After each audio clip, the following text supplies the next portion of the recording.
En fait, c'est trois choses. D'une part, c'est le focus. Quand tu as un événement qui arrive dans ta vie, quel qu'il soit, c'est OK, sur quoi je vais focaliser?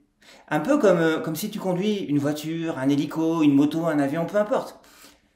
Il faut pas que tu regardes, il faut pas que tu focalises là où tu veux pas aller ou là même où tu vas. Il faut que tu focalises là où tu veux aller. Et c'est en regardant là où tu veux aller que mécaniquement la voiture va se diriger vers là où ton regard se porte. C'est ça le focus. Ça marche pour une voiture, ça marche pour une moto, ça marche pour un hélico, ça marche absolument pour tout, pour un snow, pour un avion, pour tout.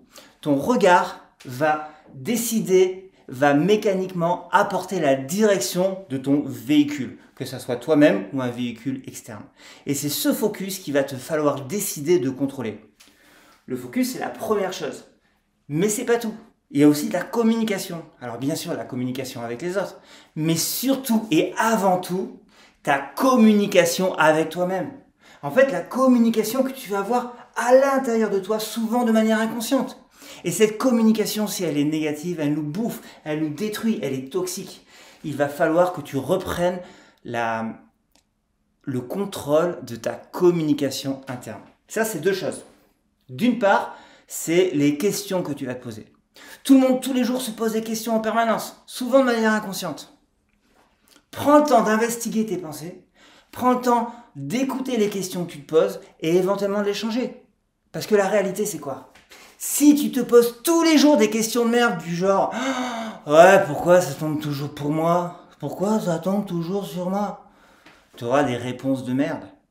Par contre, si tu te poses des questions constructives, positives, du genre, ok, qu'est-ce qu'il y a de positif dans cet événement? Qu'est-ce que j'ai appris de cette situation? Comment je peux faire pour renverser la situation, pour reprendre le contrôle des choses? Si tu te poses des questions de ce type-là, de cette positivité-là, forcément, mais tu vas redynamiser ton état d'esprit, tu vas reprendre beaucoup plus facilement le contrôle de la situation. Les questions que tu te poses et deuxièmement, le vocabulaire que tu utilises. Utilise un vocabulaire qu'on va appeler transformationnel. Les mots, ont un impact émotionnel, ont une charge émotionnelle cachée à l'intérieur. Les mots que tu emploies vont impacter différemment la personne en face ou même toi-même en fonction du choix que tu vas faire de ces fameux mots. Exemple concret. Si tu dis, allez, je fabrique une maison. Ok, super. Si tu dis, je construis une maison. Déjà, c'est mieux, c'est plus soutenu. Il y a un côté, il y a beaucoup plus de travail dans le fait de construire une maison que de fabriquer une maison. Mais imagine que tu choisis le mot bâtir. Je bâtis une maison. Il y a une volonté, au-delà de la finition, au-delà de la qualité, il y a une volonté de noblesse dans le mot bâtir. Je fabrique une maison, je construis une maison, je bâtis une maison. Le mot que tu emploies enverra une charge différente, une charge émotionnelle différente. Choisis avec sagesse tes mots. Je vais te donner un autre exemple.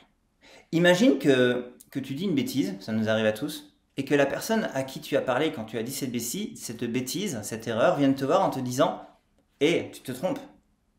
Ok, une charge émotionnelle, c'est acceptable. Si au lieu de te dire que tu te trompes, elle te dit « Eh, tu as tort ». Ou pire, si elle te dit « Eh, tu mens ».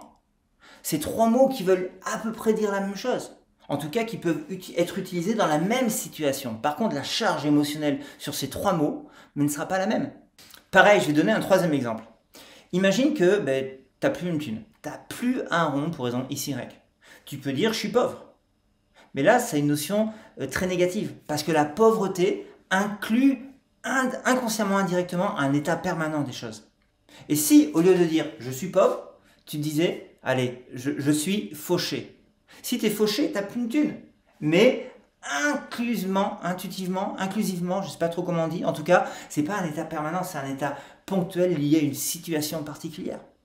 Mais mieux que ça, au lieu de dire « je suis fauché », pourquoi tu ne dirais pas tout simplement de manière factuelle la définition de la situation sans émotion? J'ai 50 centimes sur mon compte. Alors soyons clairs, hein, si tu as 50 centimes sur ton compte, tu n'as pas beaucoup d'argent, en fait tu n'as pas une thune. Par contre, en disant ça, tu enlèves l'émotion négative. Tu donnes juste une situation factuelle.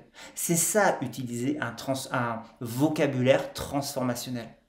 Donc on l'a vu, il y a le focus, il y a la communication avec soi-même, ça passe par les questions qu'on se pose et ça passe par les mots qu'on emploie. Et la troisième clé pour reprendre le contrôle de son état d'esprit et de sa physionomie, tout simplement, c'est de contrôler sa physionomie. Et ça, c'est quelque chose de très important. Parce qu'en effet, on le sait tous, notre état d'esprit contrôle notre corps, ou en tout cas impacte très fortement, influe notre corps. Mais l'inverse est vrai aussi. Et ça, souvent, soit on ne sait pas, ou soit on a tendance à l'oublier. Mais la réalité, c'est que si tu te tiens droite, si tu te mets à sourire, même bêtement, si tu te mets à sourire, si tu te tiens droit, si tu respires profondément par le bas du ventre, mais ça met une énergie dans ton corps et ça impacte ton état d'esprit. Donc contrôler ta physionomie, c'est la troisième clé pour reprendre le contrôle de toi-même.